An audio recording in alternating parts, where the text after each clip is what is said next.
Stock market में invest तो हर कोई करना चाहता है और ढेर सारे पैसे हर कोई कमाना चाहता है। लेकिन हम में से बहुत सारे लोगों को पता नहीं कि हम स्टार्ट कैसे करें।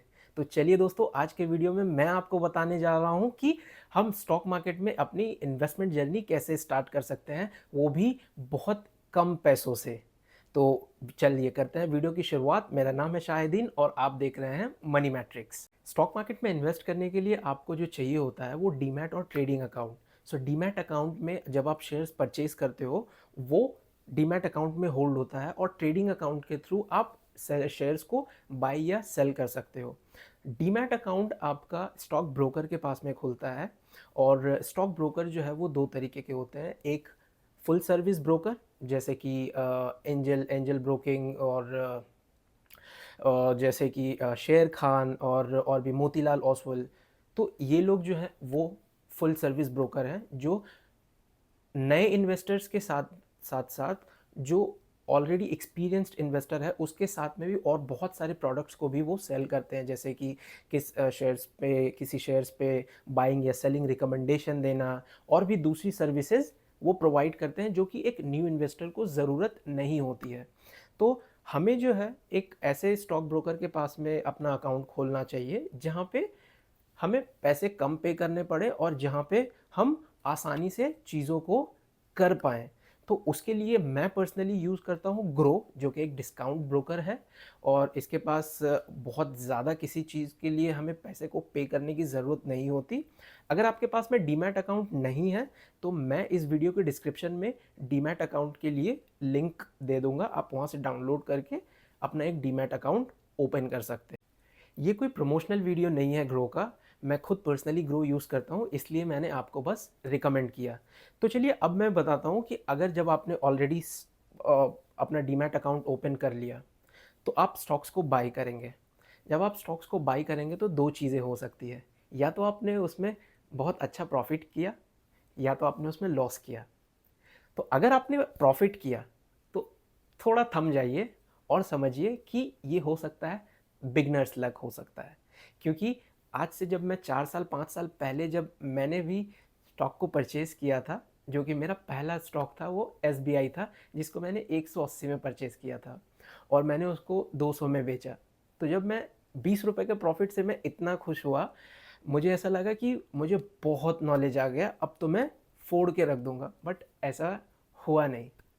मैंने अपने लर्निंग पे काम किया और चीज़ों को सीखा और बहुत सारी चीज़ों को जानने के बाद में आज मैं धीरे धीरे धीरे धीरे एक इन्वेस्टर बनने की कोशिश कर रहा हूँ। तो मैं आपसे भी रिक्वेस्ट करता हूँ कि आप भी अपने लर्निंग पे फोकस करें और अगर आपने लॉस किया तो आप उससे निराश मत होइए। समझिए कि आपने एक छोटे अमाउंट से लॉस किया। तो आप अपने लर्निंग पे फोकस करोगे तो आप फ्यूचर में ज़रूर पैसे बना पाओगे।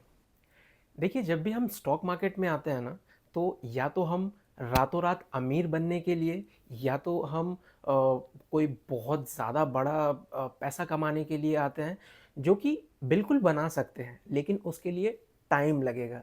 जबकि हमारा अप्रोच मार्केट के लिए जब तक वो सही नहीं होगा तब तक हम इस मार्केट से पैसा नहीं बना पाएंगे। अगर आपका approach long term wealth creation पे है तो मार्केट आपको रिवॉर्ड करेगी। अगर आपका इंटेंशन है कि आप मार्केट में आके रातों रात अमीर और स्पेक्यूलेशन करके आप रातों रात अमीर बन जाएं, तो ये मार्केट आपको बिल्कुल भी बख्शेगी नहीं। तो मैं आपसे रिक्वेस्ट करूंगा कि आप अपने अप्रोच को ठीक करें।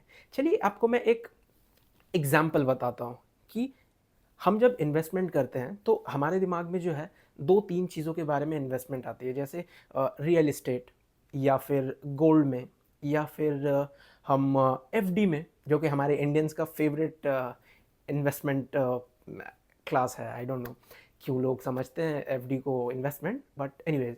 सो आप अगर आप रियल इस्टेट को देखो तो रियल इस्टेट में वो डिपेंड करता है कि किस एरिया में आपने क्या प्लॉट खरीदा या फिर फ्लैट खरीदा, उस पे आपका वेरी करता है कि आपको कितना रिटर्न आया।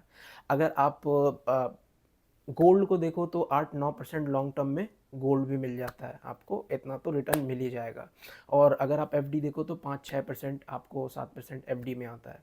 तो हमें कोई भी इन्वेस्टमेंट करने से पहले ना हमें एक इन्फ्लेशन बोल के एक कॉन्सेप्ट है, उसको समझना चाहिए। इन्फ्लेशन को नॉर्मली हम महंगाई बोलते हैं, और महंगाई मतलब अगर आप आज कोई चीज़ 100 रुपए में खरीद पा रहे हो, तो वो चीज़ आज से आने वाले 1 साल के बाद में आपको 100 रुपए में नहीं मिलेगी, वो आपको 105 या 106 रुपए में मिलेगी। उसे ही हम इन्फ्लेशन कहते हैं।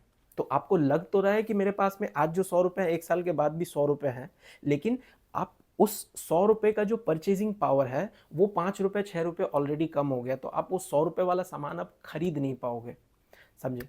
तो कोई भी हमारा इन्वेस्टमेंट जो है, वो एटलीस्ट इन्फ्लेशन को बीट करना चाहिए। अगर आप एफडी में इन्वेस्ट करते हो, तो ना तो आप इन्फ्लेशन को बीट करते हो, बस आपका जो अमाउंट है वो सेव रहता है। 5-6% आपको एफडी में मिलता है, 5-6% आपका इन्फ्लेशन बढ़ जाता है हर साल, तो आपका पैसा जो है वो बराबर रहता है। अगर आप गोल्ड में इन्वेस्ट करते हो तो 8-9%, अगर आप इन्फ्लेशन उससे एडजस्ट करो, यानी 5-6% का इन्फ्लेशन और आपका रिटर्न 8-9% का, तो आप 2-3% आप पैसे उसमें गोल्ड पे इन्वेस्टमेंट कमा रहे हो। और रियल इस्टेट का जैसे मैंने बताया कि वो डिपेंड करता है कि आप कहाँ पे इन्वेस्ट कर रहे हो, उस पर ये मैटर करता है। लेकिन जब आप स्टॉक मार्केट में आते हो, तो आप रातों रात अमीर बनना चाहते हो, तो ये अप्रोच हमारे लिए सही नहीं है। अगर हमारा अप्रोच ये हो कि हमें ना अगर 12-13% या 14% का रिटर्न मिल गया ना, तो बहुत सही है। क्योंकि हम जैसे छोटे इन्वेस्टर्स ना अपने इन्वेस्टमेंट अमाउंट के हिसाब से देखते हैं। अगर मैंने 10,000 रुपये अगर इन्वेस्ट किया, तो अगर मुझे 13% का या 14% का रिटर्न मिल रहा है, तो उसमें मुझे बहुत ज़्यादा मिलेगा, तो 12-13 सौ रुपये का उस पर मुझे रिटर्न आएगा 1 साल में। अब क्योंकि हमने 10,000 रुपये इन्वेस्ट किया, इसलिए 12-13% का 1,000-1,200 रुपये भी हमें, 1,300 रुपये भी हमें कम लग रहा है। लेकिन आप उसी को अगर आपने बड़ा कर दो कि अगर आपने 1 करोड़ का इन्वेस्टमेंट किया और आपको 12-13% ही अगर रिटर्न मिल रहा है, विच इज़ लाइक 12-13 लाख रुपए साल के अगर आपके बन रहे हैं, तो वो एक ह्यूज अमाउंट है। तो हमें अप्रोच 12-13-14% का रखना चाहिए, जो कि एक, आप अगर आप इंडेक्स फंड में भी अगर आप अपना पैसा इन्वेस्ट करते हो, तो 12-14% का रिटर्न तो आपको लॉन्ग टर्म में बिल्कुल मिल ही जाता है। उसके लिए आपको बिल्कुल भी सोचने की ज़रूरत नहीं है। और अगर आप खुद से स्टॉक सेलेक्ट करके, अगर आप कोई कंपनी को जान के, कंपनी को समझ के अगर आप इन्वेस्ट करते हो और उसमें आप अच्छा रिटर्न बनाना चाहते हो, इट्स ऑल योर कॉल। लेकिन 12-14% मार्केट से एक्सपेक्टेशन जो है वो एकदम बिल्कुल सही है। तो हमें अपने एक्सपेक्टेशंस को इस तरीके से सेट करना चाहिए।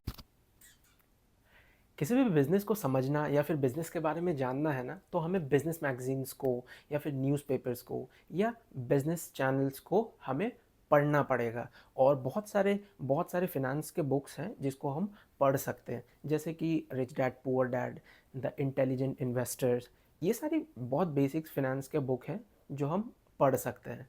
और मैं अपने आने वाले वीडियोज़ में और भी कंपनी के फिनेंशियल्स को कैसे पढ़ते हैं, फिनेंशियल रिपोर्ट्स को किस तरीके से इंटरप्रेट करते हैं, सब बताने वाला हूँ मैं अपने वीडियो में।